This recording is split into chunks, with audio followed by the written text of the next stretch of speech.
Bonjour à tous, bienvenue sur Fan de Couteaux. Aujourd'hui, je vous présente le Giant Mouse GMF 4. Présentation, comparaison et test de coupe en fin de vidéo. Comme d'habitude, on est bel et bien en présence d'un couteau signé Jesper Voxnäs et Monsieur Jens Enzo, puisqu'ils sont également, entre autres, à l'origine de la marque Giant Mouse. Et c'est ce que j'aime bien avec cette marque, c'est qu'on reconnaît au premier coup d'œil qu'on est sur un couteau Giant Mouse, qu'on est sur un couteau signé Voxnäs et Enzo. Ici, il s'agit du modèle donc GMF4, qui est le dernier et le plus grand modèle de la gamme GMF, donc des lames fixes chez Giant Mouse, puisque vous avez le GMF1, GMF2, GMF3 et donc là GMF4. Ce couteau est sorti à 3-4 mois maintenant et ce qu'ont voulu faire Enzo et Voxnäs, c'est créer le couteau de camp ultime. On verra pendant les tests de coupe si c'est mission accomplie. Ce couteau est fabriqué en Italie et je sais que ça va faire plaisir à certains d'entre vous puisqu'il est vrai que sur leur dernier pliant chez Giant Mouse c'était fabriqué en Chine. Là, ils reviennent à leurs premiers amours comme sur le Biblio avec un couteau fabriqué à Maniago en Italie. Alors, par qui à Maniago? Mon cœur balance entre Lion Steel et Fox. Ça reste un petit peu secret chez Giant Mouse. Néanmoins, on retrouve quand même cette touche, cette patte et cette qualité de fabrication des couteaux Fox ou des couteaux Lion Steel. Vous voyez, on a ce dos de lame parfaitement arrondi, on a cette qualité de micarta et on a cette sensation, ce feeling d'avoir un couteau très bien fini, très bien conçu, très qualitatif. J'avais d'ailleurs fait une vidéo sur le P35 et le B41 de chez Lion Steel et j'avais intitulé La classe à l'italienne. Je pourrais dire exactement la même chose avec ce GMF4. L'étui ne déroge lui non plus pas à la règle. On est sur un étui en cuir fabriqué à la main, toujours en Italie. Très bel étui en cuir qui fait le travail. Néanmoins, j'aurais simplement un petit reproche ou en tout cas une petite remarque à faire sur l'étui et vous allez vite comprendre, c'est que lorsqu'on enlève ce bouton pression, on a cette petite lanière ici et lorsqu'on fait pas, et si on fait pas attention, vous voyez, on a tendance à aller la lacérer avec le tranchant, donc il faut bien faire attention avec l'index en tout cas, de la bouger pour pas qu'elle rentre en contact avec le tranchant du couteau. Pareil, lorsqu'on rentre le couteau, vous voyez ici, elle a tendance à, voilà, la lanière ici a tendance à toucher le tranchant et si on fait pas attention, je pense qu'au bout de quelques semaines ou mois d'utilisation, va falloir se rebricoler un truc puisque vous restez de la couper. Voilà, donc c'est vraiment le seul petit reproche, la seule petite remarque que j'aurais à faire sur l'étui. On est sur un étui qui est très bien foutu avec un beau passe en ceinture qui fait le travail puisque finalement le travail de l'étui c'est de sécuriser le couteau à l'intérieur. Certes on va avoir un petit peu de jeu mais voilà cette boucle ici va empêcher le couteau de tomber donc sachez-le, en tout cas, faites attention si vous comptez acheter ce couteau à cette petite lanière et à fait que le tranchant la touche à chaque fois que ça rentre ou que ça sort. Quelques couteaux afin de pouvoir comparer le GMF4. Je vais bien évidemment vous donner ses dimensions. Je vous ai ramené un couteau fabriqué en Italie avec le T5 de chez Lion Steel et je vous ai ramené le SI6HM qu'on ne présente plus aujourd'hui. Comme je vous ai dit, ce qu'a voulu faire Enzo et Voxnäs, c'est créer le couteau de camp ultime, le prolongement de la main pour toutes les tâches qu'on aurait à faire autour du camp. On est sur une longueur totale sur le GMF4 de 26,5 cm, longueur de la lame 14,5 cm sur une épaisseur, j'arrondis à chaque fois, de presque 5 mm pour un poids de 230 grammes. On est sur un couteau qui va avoir une très bonne inertie, une très bonne prise en main. Comme vous pouvez le voir, on est sur une prise en main légèrement plus fine que ce qu'on pouvait l'être sur ce manche un peu particulier. Je vous l'avais présenté, pareil du T5. Donc peut-être pour des mains un petit peu plus fines, de taille en tout cas un petit peu plus raisonnable, ce couteau conviendra finalement à tout le monde. Plusieurs types d'attaches, et ça c'est une première chez Giant Mouse, c'est que vous avez un trou ici pour y passer une dragonne, ce qu'on retrouve sur ces deux modèles ici, mais vous avez ici en plus un trou, et je vais vous montrer après à quoi ça sert, où on peut y raccrocher une autre dragonne, enfin vous raccrochez une dragonne entre ici et là, et c'est vrai que ça va vous sécuriser la main, et surtout sécuriser le couteau lorsque vous allez faire des coupes à la volée. Donc voilà, couteau qui a été très bien pensé, très bien fini et très bien foutu et très bien réalisé par les Italiens à Maniago. Il existe deux versions de ce couteau. Vous avez ici cette version avec un revêtement PVD sur la lame et un manche en micarta rouge. Et il existe une autre version avec un manche en micarta noir et une lame satin. Je termine cette présentation par deux petits mots sur l'acier utilisé sur ce GMF4. On est sur du N690 qui me paraît être un excellent choix, encore une fois, pour ce type de couteau. Je le dis assez souvent, mais à chaque couteau, une utilisation. À chaque acier, presque une utilisation. Alors le N690, c'est clairement pas un acier de bourrin. Si vous cherchez un acier de bourrin, vous tapez sur, vous prenez du 1095. Maintenant, dans cette optique de couteau de camp ultime, je pense encore une fois que le N690 est un excellent choix. On est sur un acier inoxydable, donc ça va être très pratique pour tout ce qui va être préparation nourriture autour du camp. Pratique également, on n'a pas besoin d'essuyer son couteau à chaque utilisation avant de le ranger. Pareil, on est sur un acier qui ne va pas être trop dur, donc pas trop galère à affûter sur le terrain. Néanmoins, cet acier est quand même capable de prendre quelques chocs dans la tronche, et je vais vous montrer ça avec quelques petites séances de bâtonnage.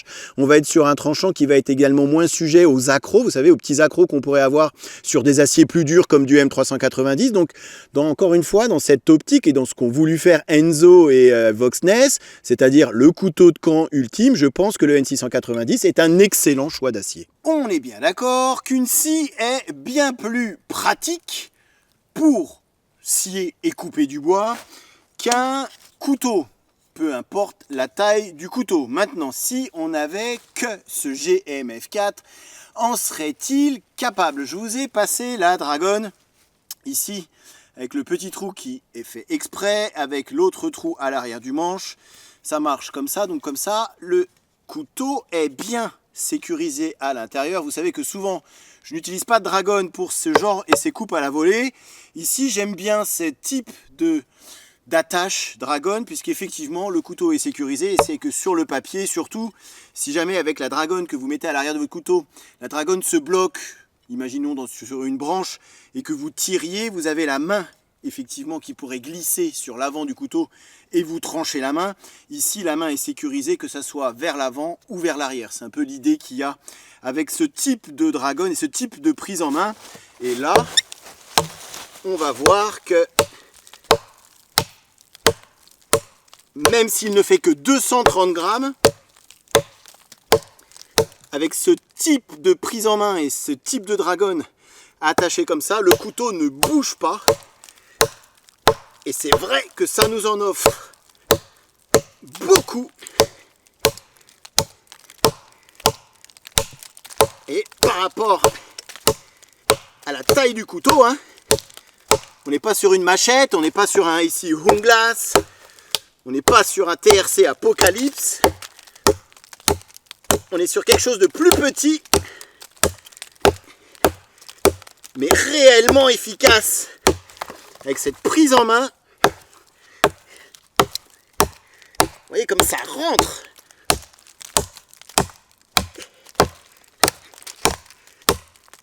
Et encore une fois, voyez, franchement,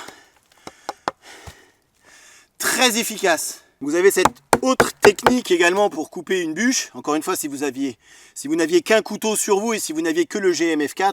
Donc j'avais pris ce bâton qui était un peu trop fragile par rapport au léger faux tranchant, vous voyez, qu'il y a sur le dos de la lame.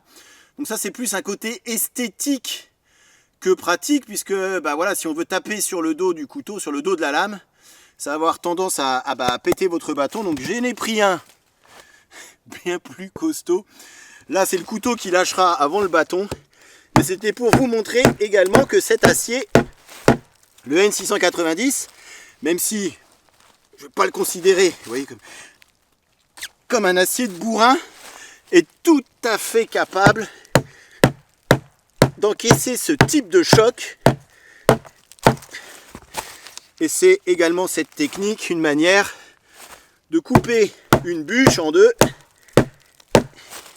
Si vous n'aviez que ce couteau sur vous, le problème c'est que, vous voyez, on a le couteau qui se bloque à l'intérieur. Voilà. Technique du castor. Faites le tour de la bûche. Et là, hop, le tour est joué. Alors on va faire un peu de bâtonnage.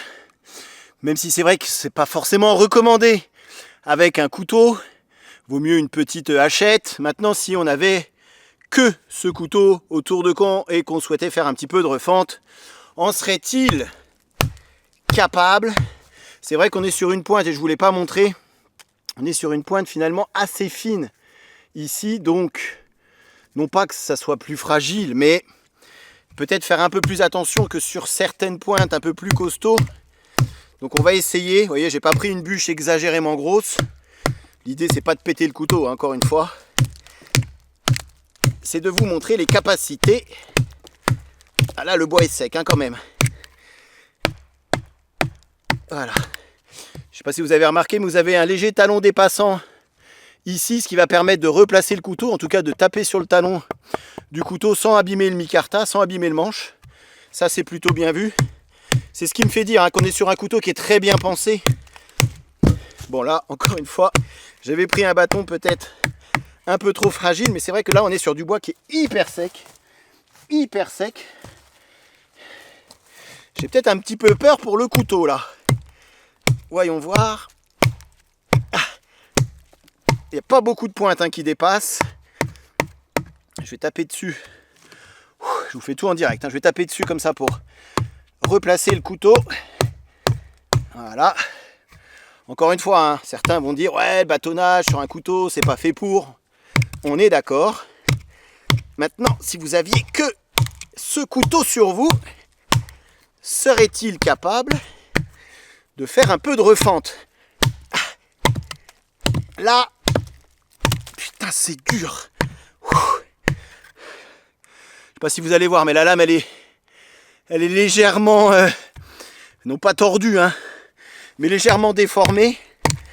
C'est ça aussi la qualité des aciers.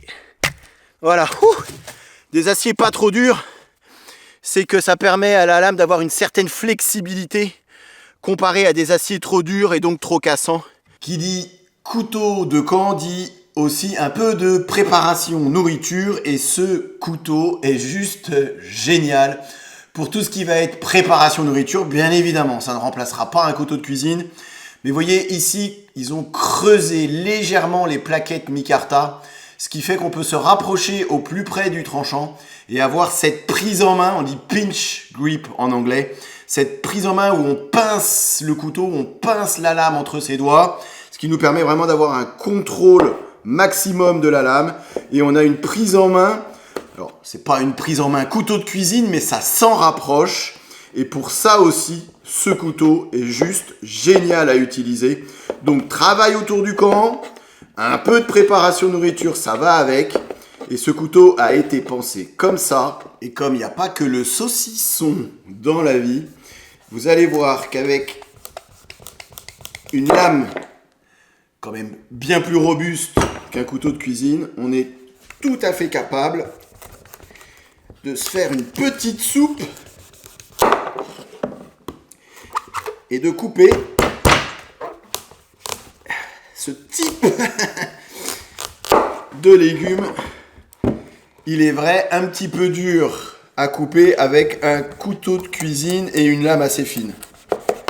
Celui-ci, c'est juste parfait pour ce genre de tâche. Et on met le pouce sur le haut de la lame. Vous avez deux zones de cannelure, deux zones de jimping. Encore une fois, ça a été très très bien pensé. Vous voyez avec quelle facilité on arrive à éplucher ce butternut.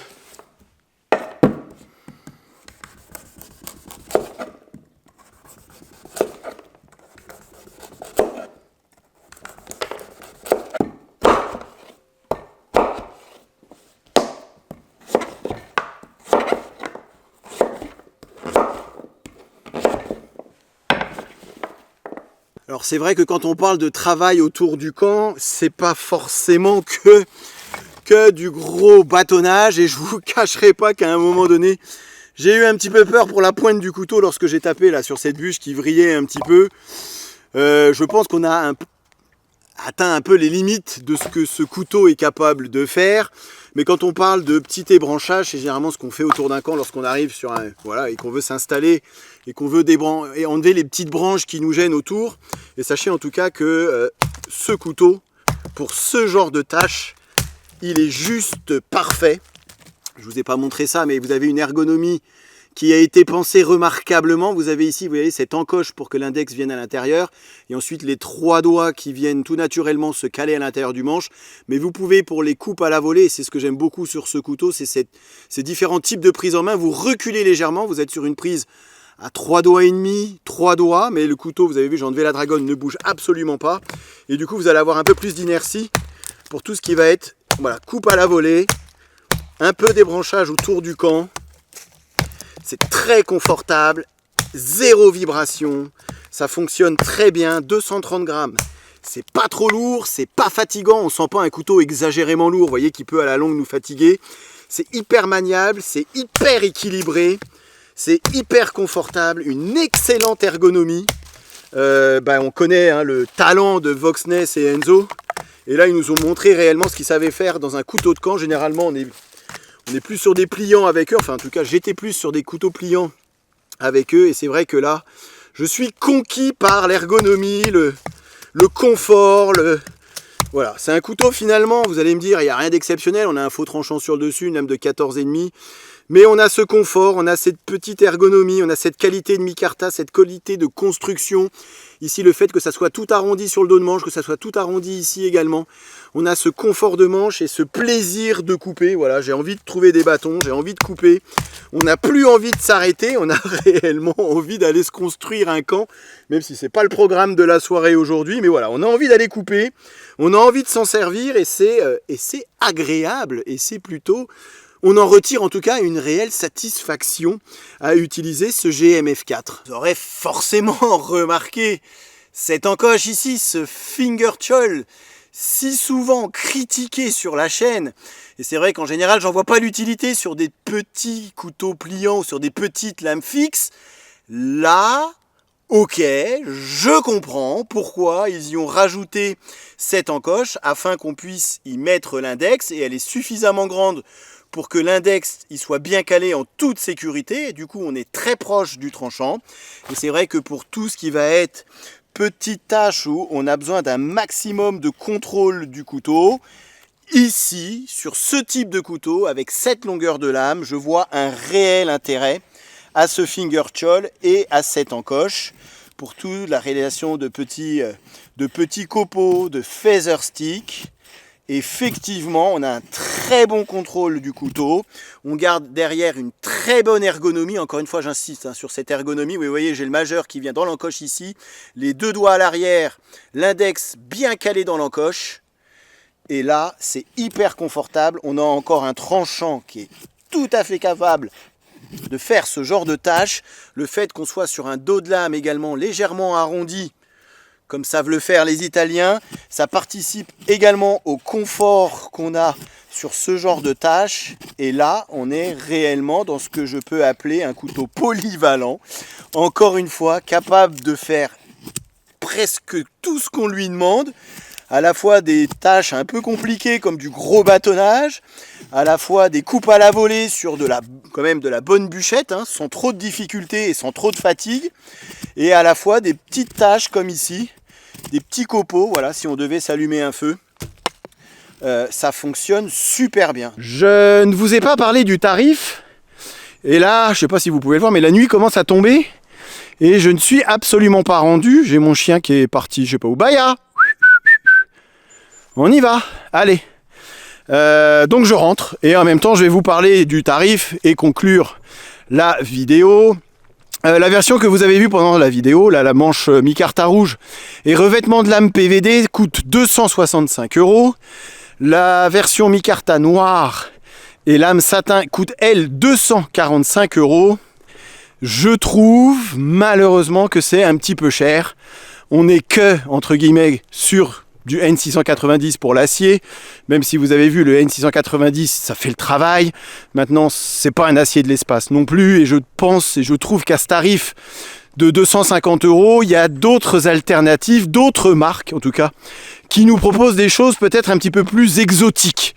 On reste sur un excellent couteau, le GMF4 est un excellent couteau de camp. Ergonomie, le poids, répartition du poids, équilibre, j'adore ce couteau. Je ne peux que vous le conseiller. Maintenant, s'il avait été aux alentours de 200 €, j'aurais pu vous dire allez-y les yeux fermés. Rapport qualité-prix excellent. À 250 €, malheureusement, je peux pas en dire autant. Et je trouve que c'est dommage. Ça ne retire en rien sur la qualité du couteau. C'est juste que niveau tarif, voilà, je trouve que c'est un petit peu cher. Est-ce que c'est le prix de l'excellence? Certainement, puisque le couteau est excellent. Est-ce que c'est le prix du Made in Italy et non du Made in China? Peut-être. Peut-être. Mais dommage, voilà. Je vais donc m'arrêter là, puisque j'ai encore pas mal de marches. Et comme vous voyez, ça grimpe. Je vous remercie d'avoir regardé cette vidéo et je vous dis à très bientôt sur Fan de Couteau. Salut. Allez. On n'est pas rendu le loot, hein. C'est par là. Allez. Présentation, comparaison avec d'autres modèles et test de coupe en fin de vidéo comme d'habitude. Ok, allez, voyons voir ce que ça donne. Rasoir. Encore une fois, les goûts et les couleurs. C'est simple et efficace. Je suis faible, j'achète. Il n'y en aura pas pour tout le monde.